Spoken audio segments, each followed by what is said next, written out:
이스라엘의 역사는 전쟁의 역사라 할 수 있습니다. 이스라엘은 작은 나라였고 주변 제국들은 너무나도 크고 강했습니다. 이스라엘 백성들은 살기 위해서 전쟁을 하지 않으면 안 되는 그러한 나라였습니다. 전쟁을 해야만 하는 이들의 운명은 우리가 지금 경험하는 것처럼 지금도 계속되고 있습니다. 다윗은 그의 나이 37에 이제 전체 이스라엘의 왕으로 세워지게 됩니다. 이제 왕으로서 영광을 누릴 일이 기다릴 법도 했습니다.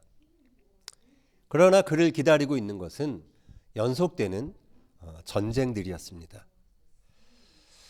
오늘은 이 다윗이 어떻게 그 전쟁들을 치루었는지 그것을 우리가 살펴보고자 합니다. 그리고 우리 인생의 전쟁, 우리가 치르고 있는 많은 전쟁들을 어떻게 하면 감당할 수 있는지, 승리할 수 있는지 그 비결을 함께 생각하는 시간이 되고자 합니다. 다윗이 왕이 돼서 가장 먼저 치룬 그 전쟁은 예루살렘에 있는 여부스 족속을 이제 공격하는 여부스와의 전쟁이었습니다.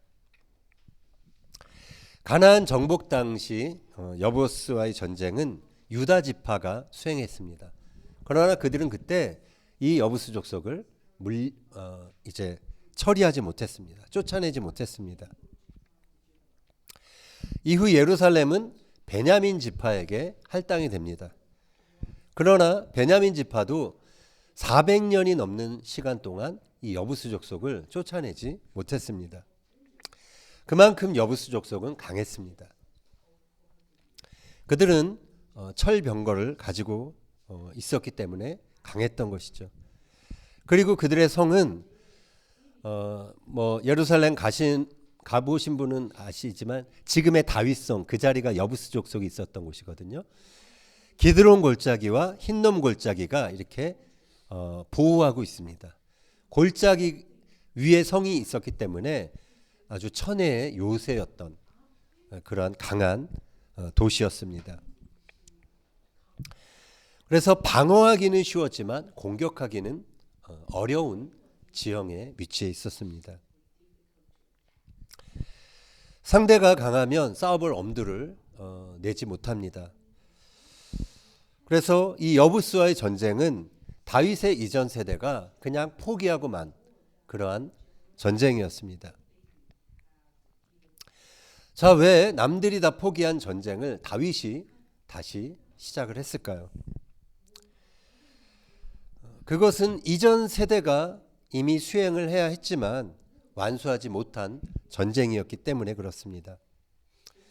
또 다른 이유가 있다면 이제 다윗이 전체 이스라엘의 왕이 되었잖아요. 그래서 다윗은 그 분열된 그 이스라엘 백성들의 마음을 하나로 만들 필요가 있었습니다. 그래서 강력한 왕권을 수립할 그러한 필요가 있었기 때문이죠. 그래서 다윗이 선택한 것이 이스라엘의 중심에 있는 이 예루살렘, 거기에 살고 있는 여부스 족속을 쫓아내고 예루살렘을 수도로 삼는 것이었습니다. 자, 그러나 여부스 족속은 강했습니다. 그리고 자신만만했죠. 그들은 예루살렘에 다가온 다윗과 그의 부대들에게 이렇게 외쳤습니다. 사무엘하 5장 6절 같이 읽겠습니다. 왕과 그의 부하들이 예루살렘으로 가서 그 땅 주민 여부스 사람을 치려하매 그 사람들이 다윗에게 이르되 내가 결코 이리로 들어오지 못하리라. 맹인과 다리 저는 자라도 너를 물리치리라 하니. 자, 맹인과 다리 저는 사람들이 나가도 너를 물리칠 것이다. 이 말은 상당한 모욕과 조롱입니다. 여부스 족속은 싸움을 앞두고 있는 다윗과 그의 부하들의 길을 죽이려고 했죠. 사울 의지를 꺾으려고 했습니다. 우리의 원수인 사탄도 마찬가지입니다. 사탄은 우리가 하나님 나라를 위해 싸워볼 의지를 갖지 못하도록 우리를 낙담시키려고 합니다. 우리의 삶에 원수가 남겨둔 그러한 영역들, 원수에게 빼앗긴 영역들을 그냥 남겨둔 채 그저 그냥 포기하고 살아가게 합니다. 그러나 하나님의 사람들은 원수가 하는 말에 흔들리지 않습니다. 그리고 어려움과 상관없이 하나님의 뜻이면 그것을 수행해냅니다. 예루살렘은 이미 하나님께서 이스라엘 백성들에게 주신 언약의 땅이기 때문에 다윗은 이전 세대들이 포기했던 그 전쟁을 행하겠다고 결심을 한 것입니다. 7절 8절 같이 읽겠습니다. 다윗이 시온 산성을 빼앗았으니 이는 다윗 성이더라. 그날에 다윗이 이르기를 누구든지 여부스 사람을 치거든 물 깃는 대로 올라가서 다윗의 마음에 미워하는 다리 저는 사람과 맹인을 치라 하였으므로 속담이 되어 이르기를 맹인과 다리 저는 사람은 집에 들어오지 못하리라 하더라. 자, 다윗이 너무도 강했던 그 요새, 시온 산성을 어떻게 빼앗을 수 있었을까요? 사람들은 흔히 상대가 강하면 그냥 싸움을 포기하죠. 그러나 강해 보이는 원수에게도 허점은 있었습니다. 다윗은 그 여부스 족속들이 물을 깃는 그 수구를 통해서 사람을 보내서 문을 열고 시온성을 접수한 것이죠. 다윗성에 가면은 히스기야 터널이 있습니다. 히스기야 터널 가보신 분? 언제 한번 가보죠. 히스기야 터널 가면은 지금도 기온샘이 흐르고 있습니다. 이 기온샘까지 가려면 지하 갱도를 내려가야 합니다. 근데 중간쯤 가면은 한번 사진을 보여주세요. 이런 구멍이 있고요. 그 밑에 뚫려 있는 이게 바로 오늘 우리 성경에서 나온 수구입니다. 물을 길었던 그 구멍입니다. 당시 기온샘이 이 성 밖에, 여기가 이제 여부스가 쌓아놓은 성이고요. 성 밖에 기온샘이 있었습니다. 근데 그 성 밖에 있던 물을 이 안에, 성 안에 있는 사람들이 이용하기 위해서 일로 흐르게 했던 것이죠. 그리고 수구를 파서 아까 저 구멍인 바로 여기입니다. 여기 한 12m 됩니다. 영국의 그 찰스 워렌 경이 이것을 발견해서 워런 쉐프트라고 합니다. 그래서 이 수구를 통해서 올라가서 성문을 열고 여부스를 접수했던 것입니다.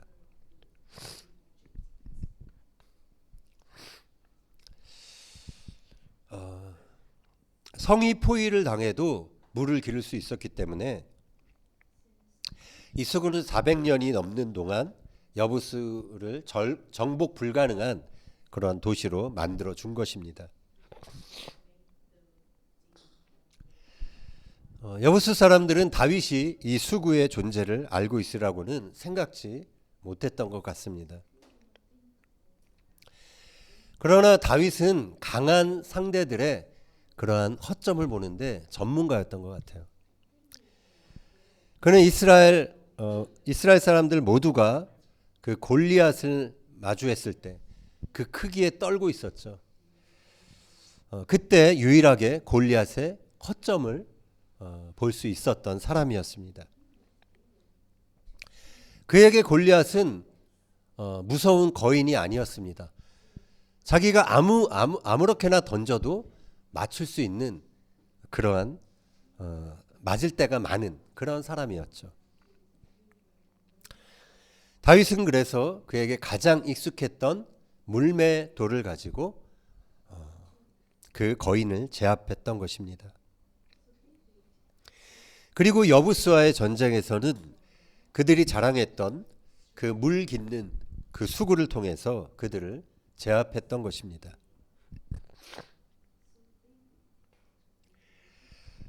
그래서 첫 번째 전쟁의 법칙은 강력한 적에게도 허점이 있다라는 것입니다. 그 허점을 공략해야 한다라는 것입니다. 자, 그런데 다윗이 용감하게 전쟁에 나갈 수 있었던 것은 그 전쟁 그 이전에 하나님에 대한 강한 믿음이 있었기 때문이었습니다. 그는 어렸을 때 골리앗과의 전투에서 이렇게 선포했습니다. 사무엘상 17장 45절 읽겠습니다.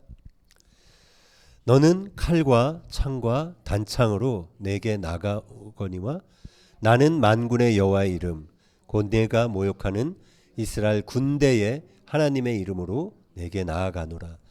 또 여호와의 구원하심이 칼과 창에 있지 아니함을 이 무리에게 알게 하리라. 전쟁은 여호와께 속한 것인즉 그가 너희를 우리 손에 넘기시리라.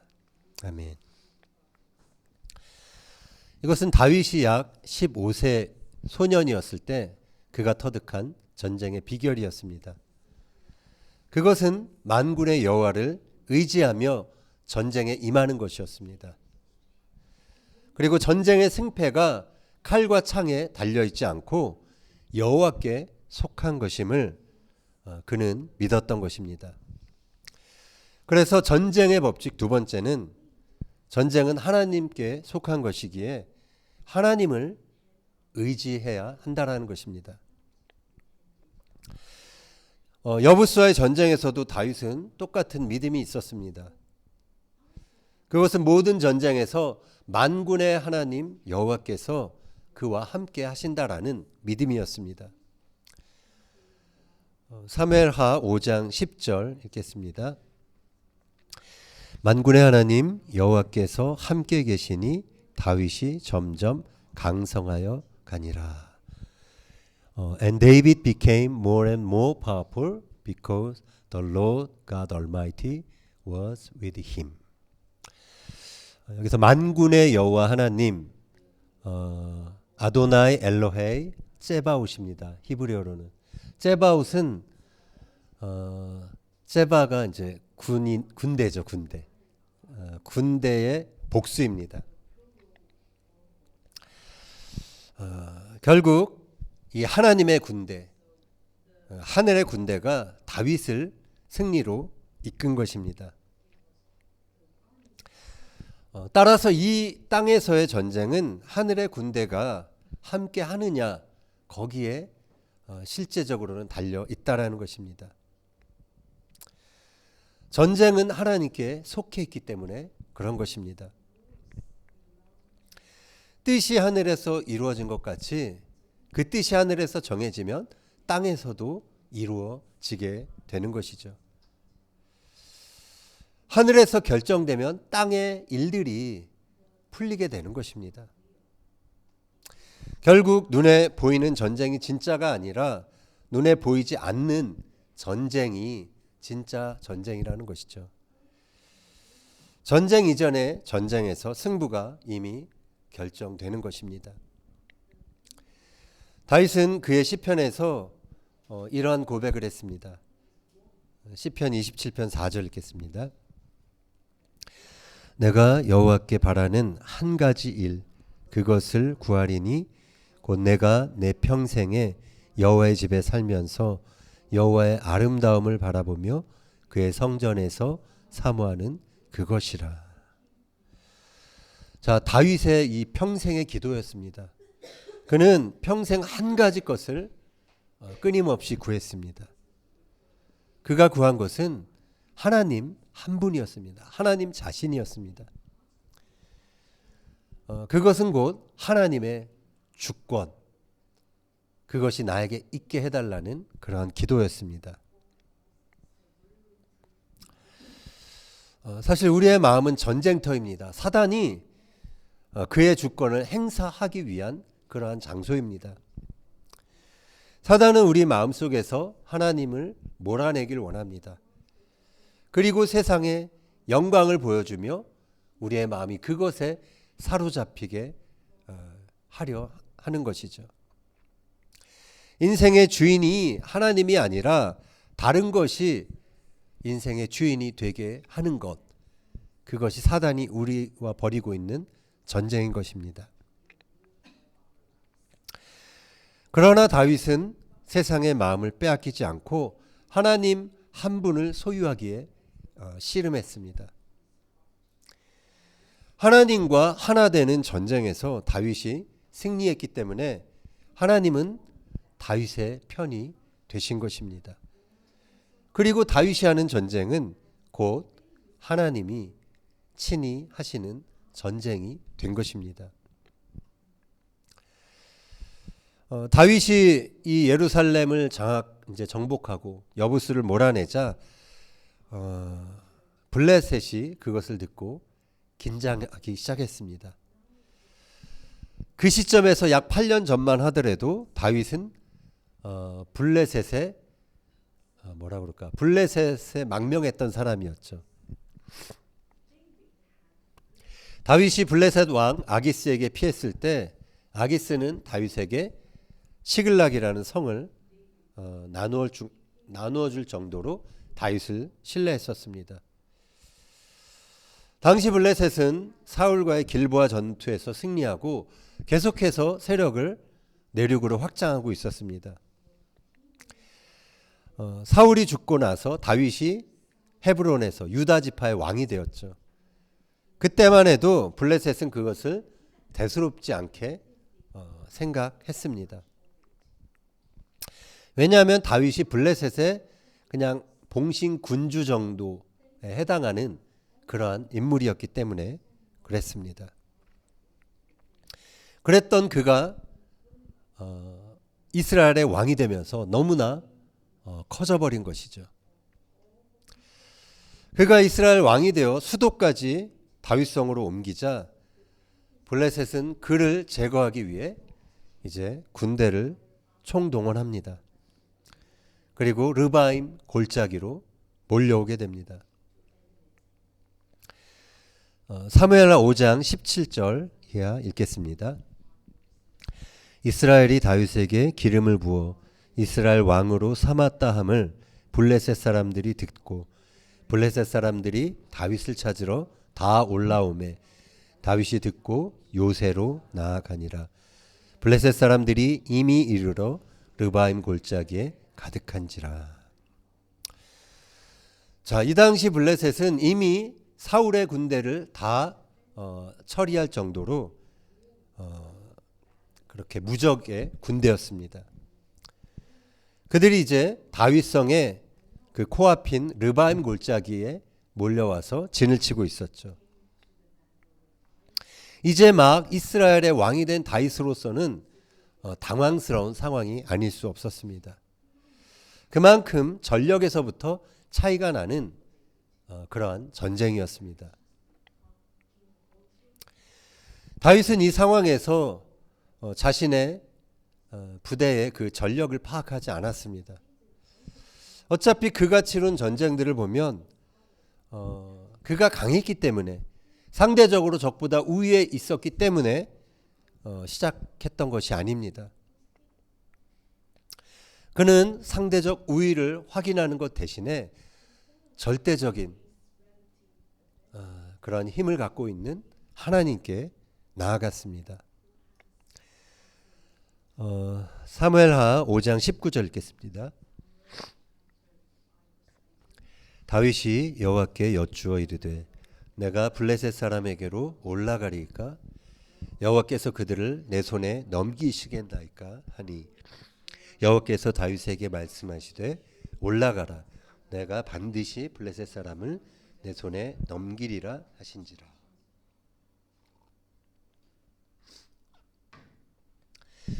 자, 그 블레셋과의 전쟁을 앞둔 다윗의 태도는 이 기도를 통해서 확정이 되었습니다. 그는 이 기도를 통해서 반드시 이긴다라는 그런 확신을 얻게 됩니다. 그래서 상대가 강한 것 그리고 그들의 숫자 그것은 다윗에게 문제가 되지 않았습니다. 하나님이 하나님의 손으로 그들을 다윗 손에 넘기겠다라고 약속하셨기 때문이죠. 그래서 다윗은 이 바알 브라심이라는 곳에서 대승을 거두게 됩니다. 바알 브라심, 이것은 주가 흩으셨다라는 뜻입니다. 하나님이 흩으신 전쟁에서 다윗과 그의 부하들이 한 일은 그들이 버리고 간 우상들을 치워 불태우는 일이었습니다. 그래서 전쟁의 법칙 세 번째는 상대가 누구인가, 그들의 전력이 얼마인가가 아니라, 중요한 게 아니라 하나님의 뜻을 묻고 전쟁을 수행해야 한다라는 것입니다. 5장 22절 읽겠습니다. 블레셋 사람들이 다시 올라와서 르바임 골짜기에 가득한지라. 자, 그들 블레셋 사람들이 흩어졌지만 이들이 전열을 가다듬고 다시 공격하러 오게 됩니다. 이처럼 전쟁은 쉽게 끝나지 않습니다.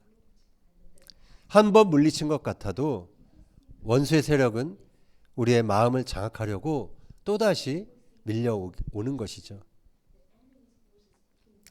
싸움이 반복이 될 때 우리는 지치게 됩니다. 지겨운 싸움이 언제까지 반복될지 모르기 때문에 그렇습니다.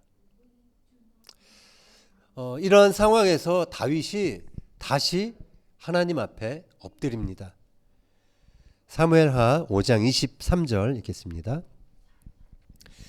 다윗이 여호와께 여쭈니 이르시되 올라가지 말고 그들 뒤로 돌아서 뽕나무 숲을 맞은편에서 그들을 기습하되 뽕나무 꼭대기에서 걸음 걷는 소리가 들리거든 곧 공격하라. 그때에 여호와가 너보다 앞서 나아가서 블레셋 군대를 치리라 하신지라. 자, 하나님께서는 이번에는 구체적인 작전을 지시해 주십니다. 지금 올라가서 상대하지 말라는 것이죠. 기습 작전을 펼치라는 것입니다. 공격의 시점은 뽕나무 그 꼭대기에서 걸음 걷는 소리가 들릴 때 공격을 개시하라는 것이죠. 그것은 곧 하나님께서 다윗보다 앞서 나가서 공격하는 그러한 전쟁이었습니다. 다윗은 그래서 하늘의 군대가 걸어오는 그 발자국 소리에 귀를 기울여야 했던 것입니다. 결국 다윗은 그 소리를 들었고 공격을 개시했습니다. 그리고 블레셋을 쳐서 게바에서 게셀에 이르기까지 그들을 쫓아냈습니다. 따라서 전쟁의 법칙 네 번째는 하나님께 구체적인 전략을 구하며 전쟁을 수행해야 한다라는 것입니다. 역대상은 이 전쟁의 결과를 이렇게 기록합니다. 역대상 14장 17절 읽겠습니다. 다윗의 명성이 온 세상에 퍼졌고 여호와께서 모든 이방 민족으로 그를 두려워하게 하셨더라. 사실 이 블레셋과의 전쟁, 르바임 골짜기에서 펼쳐진 이 전쟁은 이스라엘이란 나라가 그냥 역사 속에서 사라질 수도 있었던 전쟁이었습니다. 그만큼 블레셋 세력이 강했던 것이죠. 그러나 하나님께서는 오직 한 가지 하나님 자신을 구하는 다윗을 주목하셨습니다. 그리고 그에게 하늘의 군대를 보내어 승리를 거두게 하셨습니다. 하나님은 하나님을 경외하는 다윗을 높여주신 것입니다. 그래서 다윗은 이스라엘 역사상 가장 강력한 그런 왕국을 이룰 수 있었던 것입니다. 하나님은 오늘도 하나님 편에 서 있는 자들에게 하늘의 군대를 보내십니다. 뜻이 하늘에서 이루어져야 땅에서도 이루어지는 것입니다. 그렇게 이 땅에서 수많은 전쟁을 치르며 살아가는 우리들은 하늘을 주목하고 살아야 하는 것입니다. 하늘 군대의 발자국 소리에 우리의 귀를 기울여야 하는 것입니다. 이 세상에서 승리하고 성공하기 위해 사람들은 돈이 있어야 하고 권력이 있어야 하고 전략이 있어야 한다고 말합니다.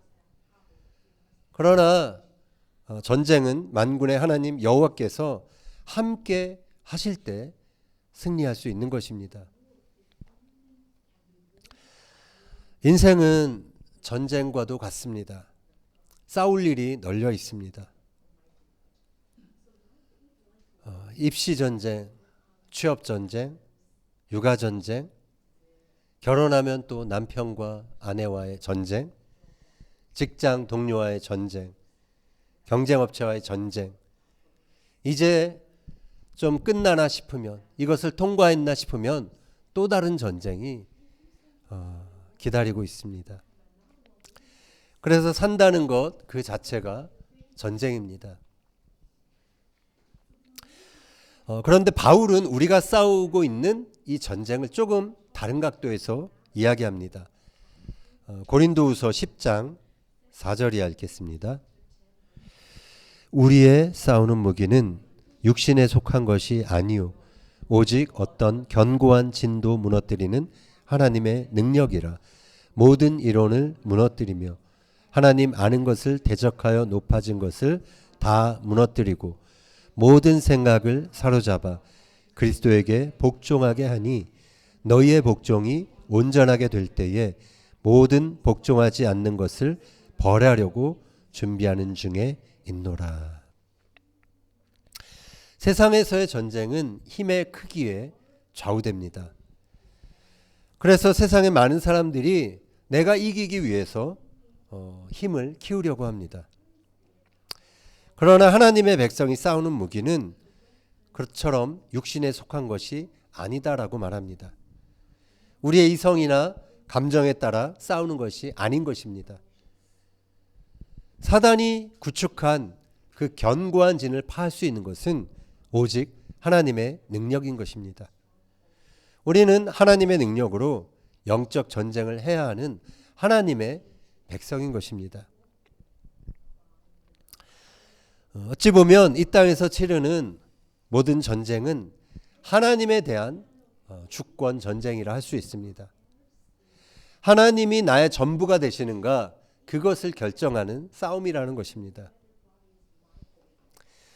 나의 실력으로 상대적인 우위를 확보하는 싸움이 아니라 절대적인 하나님 앞에 내가 절대적으로 순복할 수 있는가, 그 싸움이 진짜 전쟁의 본질이라는 것입니다.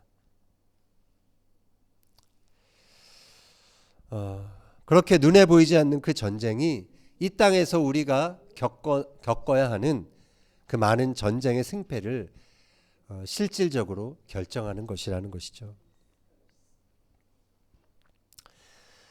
우리가 하나님 한 분을 구하며 하나님께 순복할 때 하나님은 우리를 위한 전쟁을 수행하십니다. 우리가 우리의 힘으로 감당할 수 없는 전쟁을 승리로 이끄시는 것입니다.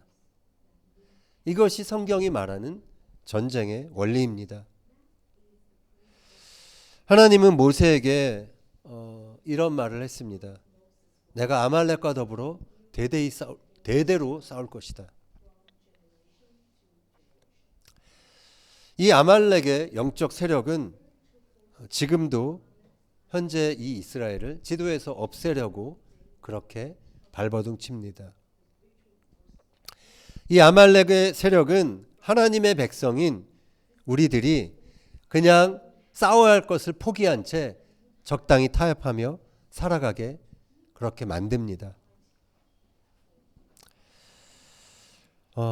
그래서 싸우지 않는다는 것은 사단이 구축한 견고한 진을 내 삶에 그냥 방치한 채 살아가는 것을 의미합니다. 하나님 나라 백성들은 그렇게 살면 안 된다라는 것입니다. 반드시 하나님 나라를 내 삶에, 나의 이웃과 내가 사는 이 땅에 새롭게 회복하기 위한 그 전쟁을 반드시 치러야 한다라는 것입니다. 그것이 모든 성도들이 치러야 하는 영적 전쟁인 것입니다.